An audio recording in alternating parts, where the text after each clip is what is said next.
And today our word for the day is hope, which I've given away 3 times. I kept probably 3 times I said hope for the day. It's word for the day, and the word for the day is hope. And I think I'll do what I've done the previous times by starting off with the big and move into the small. Starting off with the kind of the macro and move into the personal.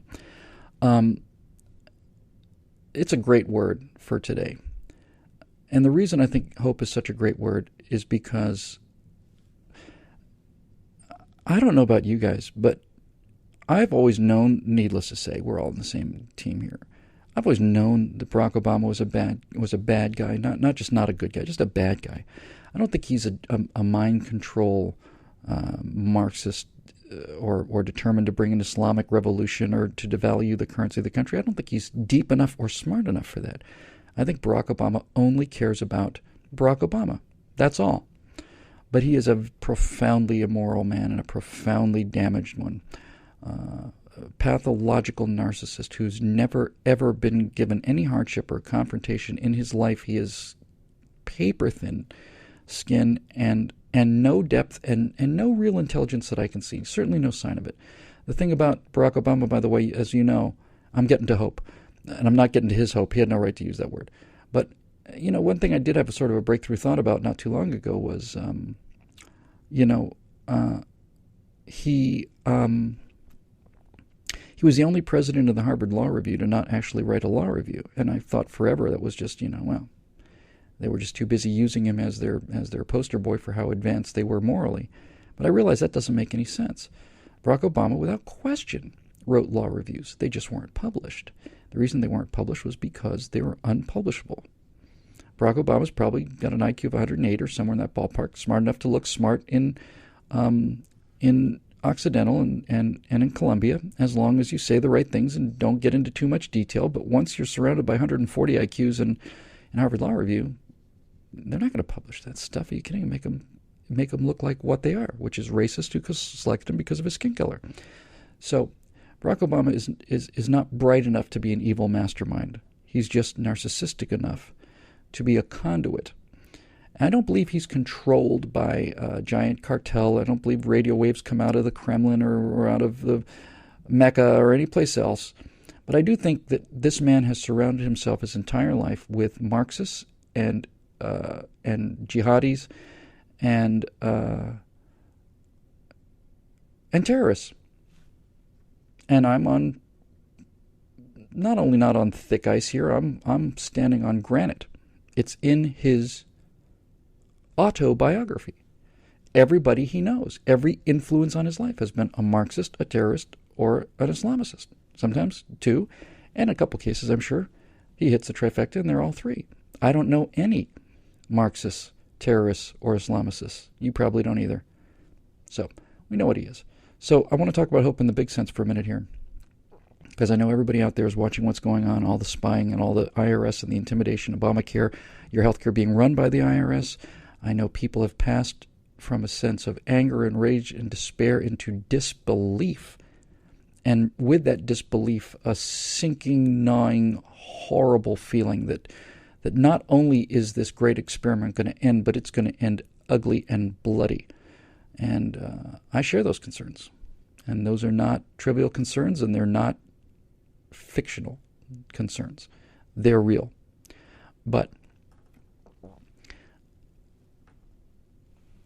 there are 2 different kinds of hope, I think. There is hoping against hope. There's false hope. False hope is sitting around waiting for a rescue that you would like to come. And it's passive, and it's ultimately futile, and ultimately, I think, false hope. I think the lottery is false hope.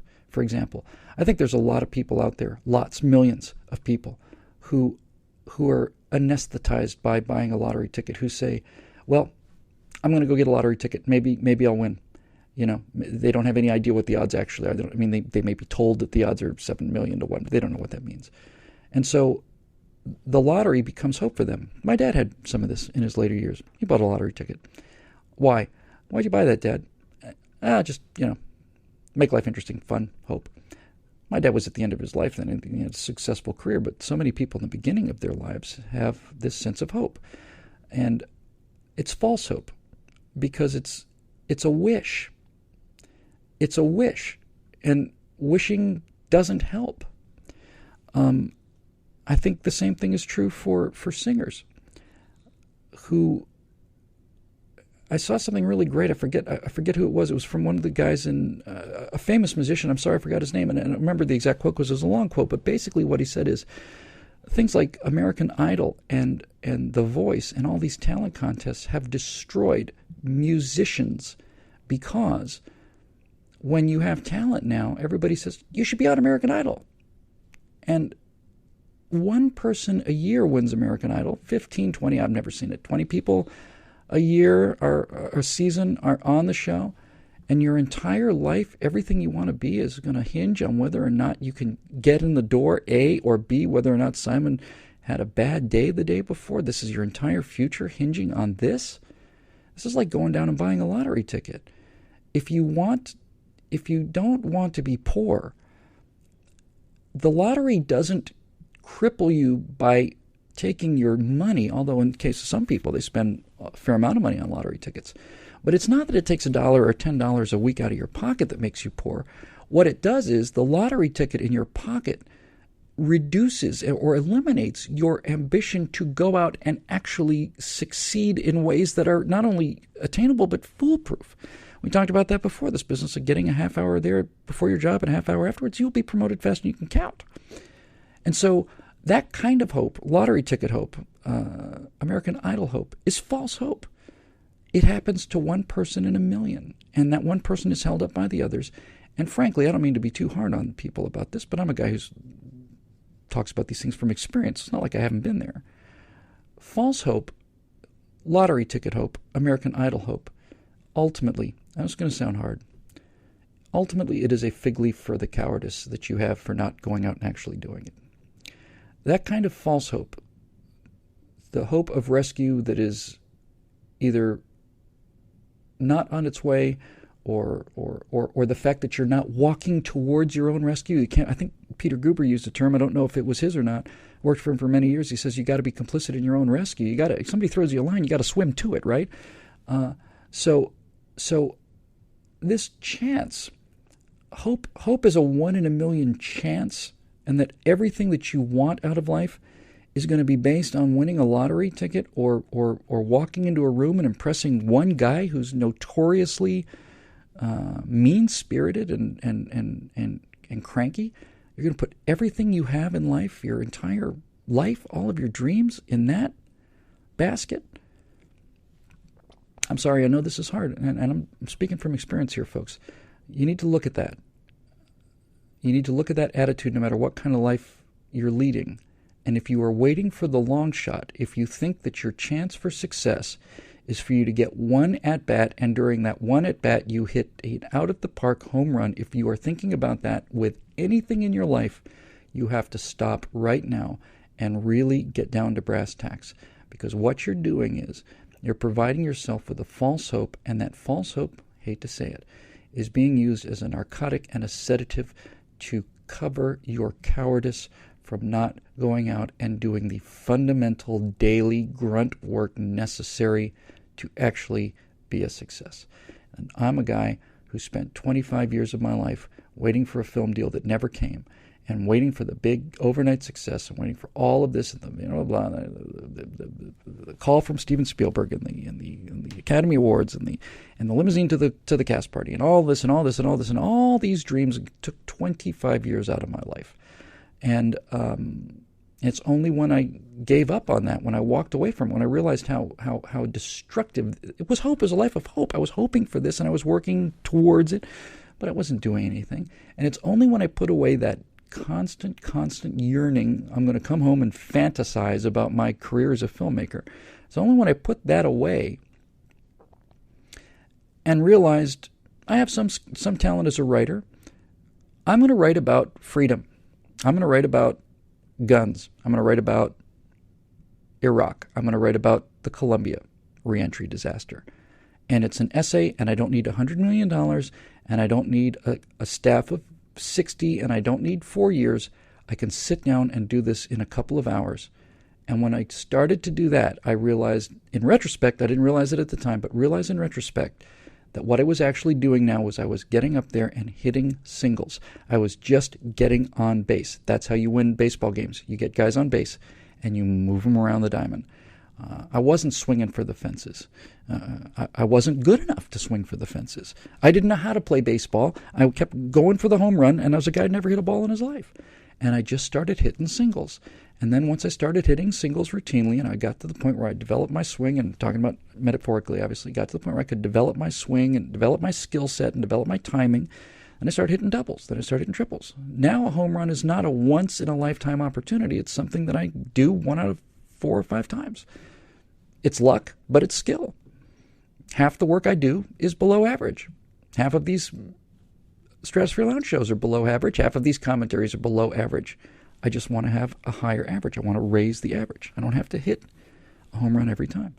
So if you have a dream about following your career, and especially if it's an artistic career, you can sit and fantasize about it, or you can go out and start doing things. What do those things consist of? Well, lessons. I got to be a better writer by writing.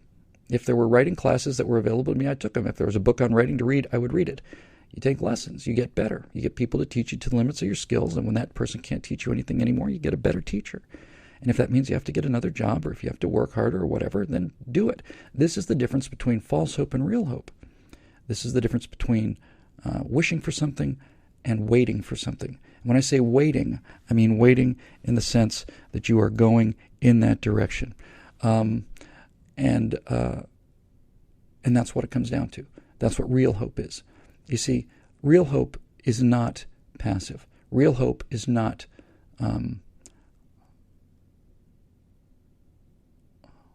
there's a word. Futile. Real hope is not helpless. Real hope is different. Real hope is the ability to hang on long enough for your actions to gain some traction.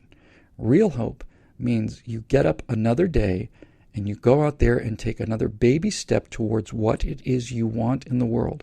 That is the antithesis of coming home and looking at the numbers on the piece of paper and turning on the TV to see if your future has arrived yet. And as a person who had a very, very high level of fantasy about what my life would look like once I achieved fame and success and money, I'm here to tell you I thought it would happen overnight, but it never did. It happened in very, very small steps. But they were milestones, and if you're paying attention, you'll see they're all milestones. I'll tell you what a couple of my milestones were. One of my milestones was when I started working a regular job as a regular editor for a regular salary.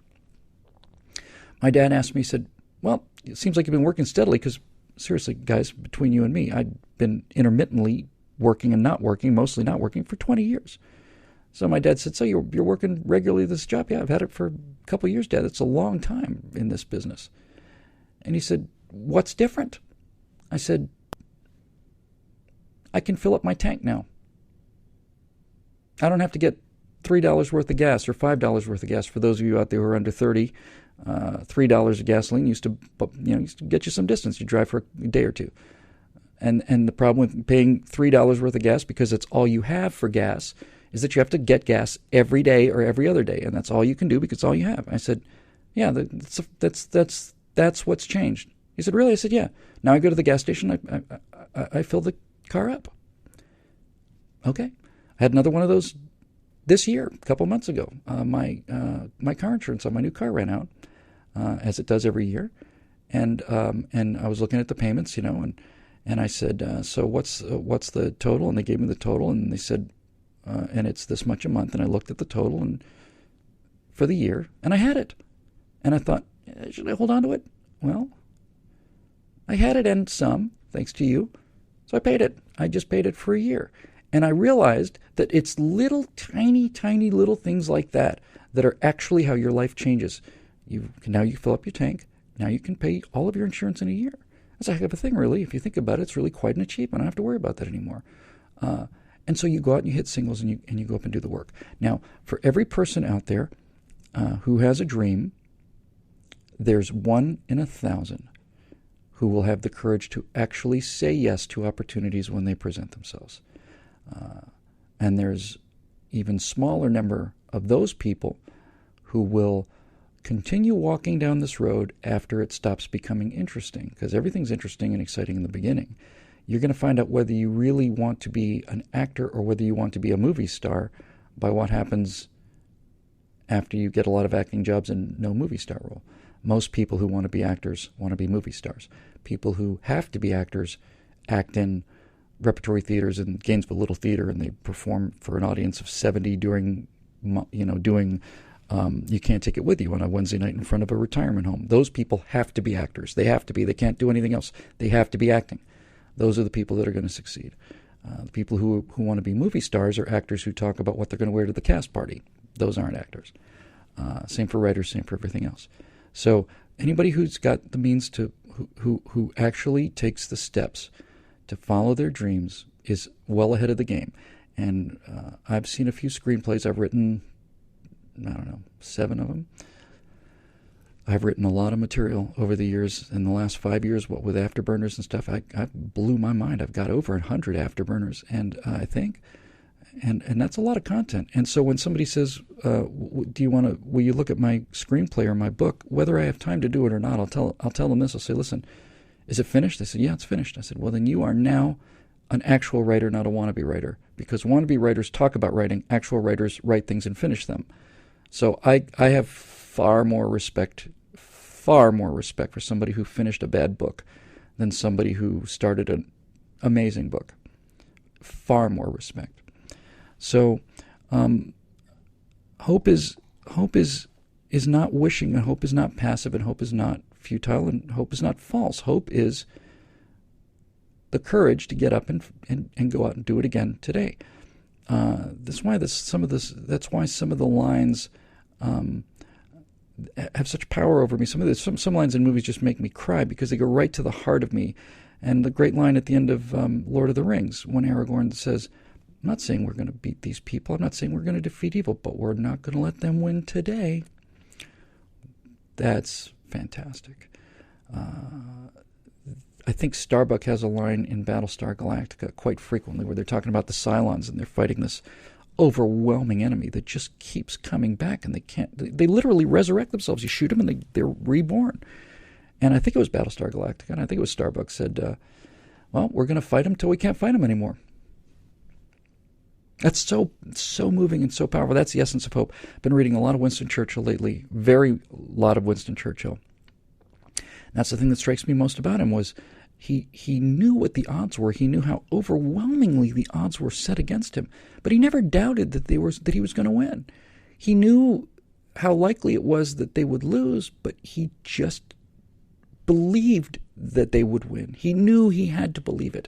He knew that if he didn't believe it, no one else would believe it. And if England didn't believe it, then the world would be lost to darkness and murder forever. So Churchill said, then I better believe it.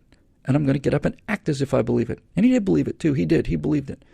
And he went out there and he changed history. His personal willpower, his personal belief in hope. He believed in hope. He hoped they would win. He knew they would win. That's the kind of hope I like.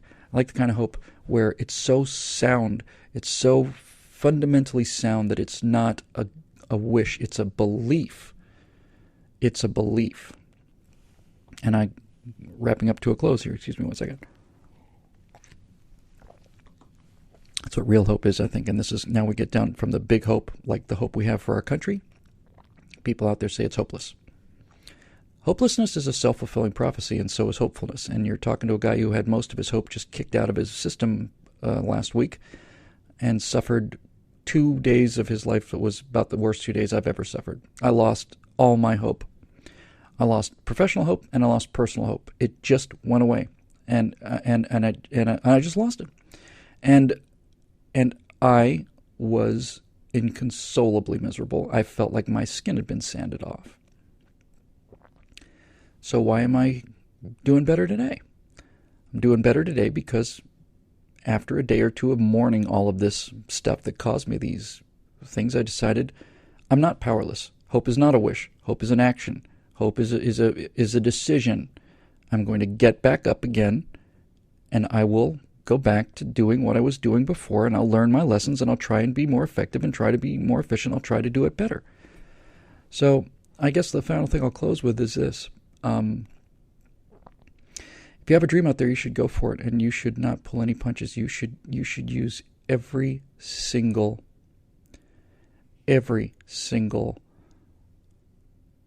I almost said trick in your bag, but there's nothing tricky about this. Every effort, you use everything you've got. If this is something you want more than anything in the world, if it's something you just cannot live without, then you have to get up every day despite the odds and the likelihood and the impossibility of all of it, and you just have to make a decision to believe it.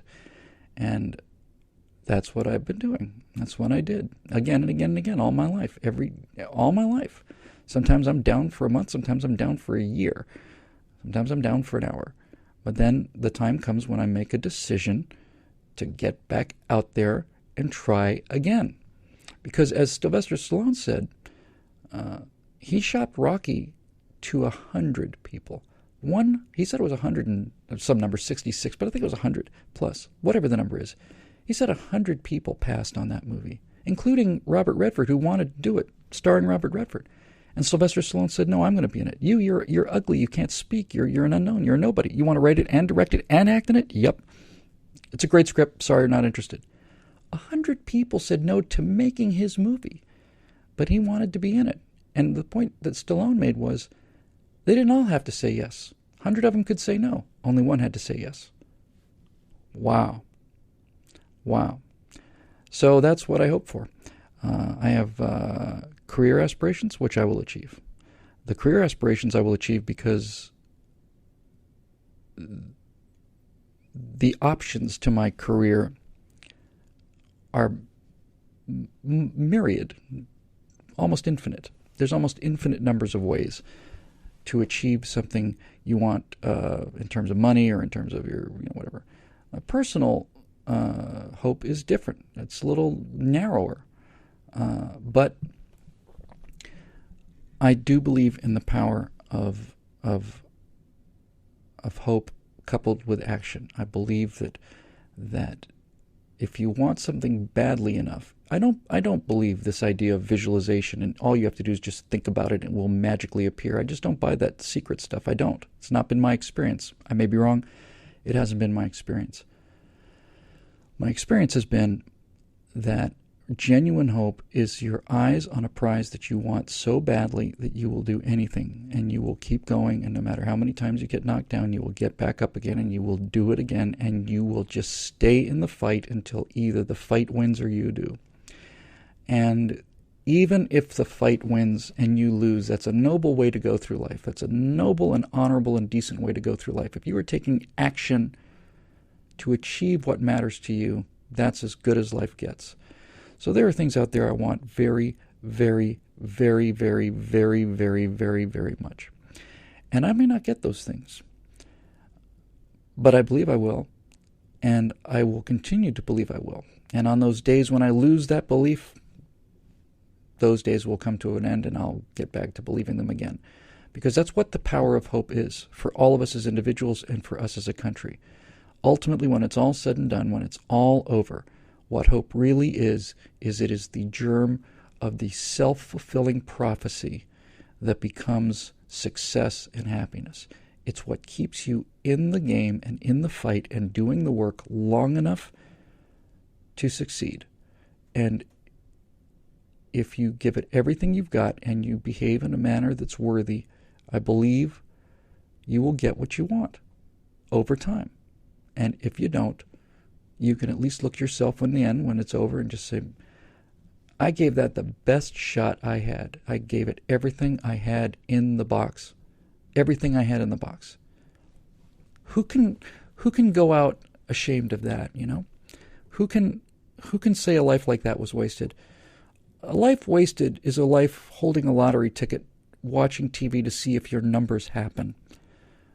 A life wasted is a life being turned away at the stage door because the auditions for American Idol are done today. And so you meet one obstacle and you go home and you're bitter for the rest of your life and you never had your singing career. That's not hope. That's wishful thinking. Hope is a door gets slammed, something happens, something doesn't go the way you want to, something breaks your heart, and breaks it again, and breaks it again, and breaks it again. And you just go back out there, and you keep getting your heart broken, but you don't let your heart become scarred. You don't let it defeat you. You just go out and do it again. So, to the degree that's comforting for any of you, I'll tell you this. The Greek definition of happiness, the classical definition of happiness, is using all of your powers to full effect. You can't do that unless you know what your powers are and what your goal is. There's nobody in this world, including the most rich and lucky people in the world, no one in this world gets what they want easily. Because if you get it easily, you won't want it. The harder it is to get, the more valuable it becomes. And I'm having a great deal of experience lately with appreciating the value of things that I used to take for granted, utterly for granted. Things that used to be just so simple are now virtually impossible. And the value of them goes astronomically up. I'll tell you this last story. I think I might have mentioned this once before. I'm a kid who's always had a good imagination, and I'm a high-temperature guy and a lot of passion about a lot of things. So there's been a lot of things I've wanted in my life. But nothing, I know I must have mentioned this before. There was nothing I ever wanted in my life more than I wanted a Voyage to the Bottom of the Sea action set when I was probably 6 or 7 years old. And the great thing about Google and Amazon is you can get one of them and just have one sent to you now. It came out in the mid-'60s, and it was a yellow plastic submarine sea view from the Voyage to the Bottom of the Sea show, and it had a little tractor and a little thing that looked like the flying sub, although it didn't look like the actual flying sub. I saw it in the Sears catalog on a September, I guess, a Christmas catalog, September, October. And I was living on the beach, grew up on the beach in the water, and I loved the show, and I saw that toy, and I just lost my mind. And I wanted it just desperately. Now today, it seems to me, if I had enough of a conniption fit and kicked and screamed enough and cried and wailed and banged the door, because it was $8 or something, and smashed things and wailed and cried and bargained and pleaded, well, somebody would have just gotten it and it would have shown up in the mail 2 days later from Amazon, and I would have had it, and then I would have forgotten it. I wouldn't have remembered it. It would have been another toy that I just simply could have had immediately, and I used it and played it, and then I gave it up because it meant nothing to me. But I couldn't get it immediately. I had to wait till Christmas. And if it was September or October, as I want to think it was, that's 2 months, almost 3. When you're 7 years old, 6, 7 years old, that is interminable. There's no way. That's more time than there is. That's just more time than there is in the world. And so what I would do is I would come home from school every day, and I would be burning with anticipation to get off the bus. I'd come out of my school, and I'd run up I'm not making this up. I'd run up the driveway to my house, and I'd run into the house, and I would get the Sears catalog out, and I'd flip it to that page. There's no internet or anything. It's just one picture. And I just stare at it. I just stare at those pictures. I just couldn't stop looking at it. I just said, I want this so much. I want this so much. Came to a point where I wanted it so badly that I actually tried to make I actually tried to make it out of cardboard. I actually cut cardboard in the general shape of the Seaview and tried to make a cardboard version of the Seaview submarine from Voyage to the Bottom of the Sea. And I put Scotch tape around it, and I used the kind of cardboard that they use to, in hangers, coat hangers, that real thin cardboard. And it was longer than it was wide. That's probably as much as it looked like a submarine. And I took it down to the beach, and cardboard and Scotch tape, probably not what you want to put in water. It was a miserable failure. And I waited, and I waited, and I waited, and I waited. I did everything I could as a kid. I made an effort, right? I tried to make it. I tried to do something. Anyway, finally Christmas comes. And this part of the story. You open it, and you're disappointed, and it was never what you wanted it to be. And it turns out it was a great disappointment. I'd love to tell you that was the truth, but that's not the truth. It was the most awesome freaking moment of my life. When that thing was there Christmas morning, and I opened that thing out, and I held that thing in my hands, I thought to myself that you should not be allowed to be this happy. You should not be allowed to. Your head's going to burst. You can't be this happy. And I just grabbed it, and I ran my ass down to the beach. And I had a little crank, and when you crank up a little rubber band inside, I ran up the crank, and I put the CB goes through the water in the little cove where I used to live, and then I was playing with this flying sub and I was moving the sand, and I thought, I'm just not allowed to be this happy. I just shouldn't be, and I was, and it's only because I couldn't have it that I wanted it. It's not that's completely wrong. It's not that I wanted it because I couldn't have it. That's nonsense. There are some people who only want things they can't have. That's not true. It wasn't that I wanted it because I couldn't have it. I wanted it because I wanted it. The fact that I couldn't have it immediately meant that it gave me a sense of the value of it. It gave me the sense of how important it was to me. It made me understand how much I think about it and how much I wanted it. And I maintain to this day that the reason that so many marriages fall apart in modern society and so many relationships fall apart in modern society is because in modern society, if you meet somebody you really like and you feel that romantic attraction to them, you just go. 3 dates in, or some of us, not even 3 dates. 3 dates in, you're as intimate as you can be with this person. And what you find again and again and again in modern society is, I was so excited about her and it just didn't work out. And it was just kind of, it was great. And it was kind of nice at first, but it's not really what I was looking for, I guess. And just didn't really, blah, blah, blah, blah, blah, blah, blah, blah, blah, blah, blah, blah, blah, blah, blah, blah, blah. But our grandparents didn't feel that way. Our grandparents, and older, which means pretty much human history, civilization, so pre-civilization, it's more like what it is today. But for many, many generations, what people would have to do is they would have to write letters to each other. And many times people lived days, if not weeks or even months, travel time for a letter. And so what happened would be you would want something. You'd meet somebody at a party or you'd be introduced or whatever.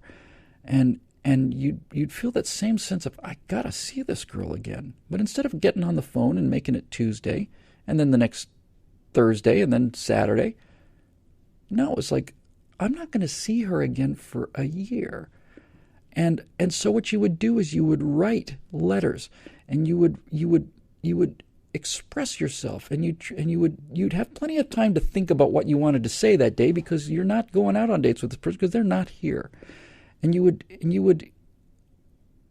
be clear about what you were trying to say, and you'd be clear about what you wanted, and as these generations of people just exchanged letters, life became grand.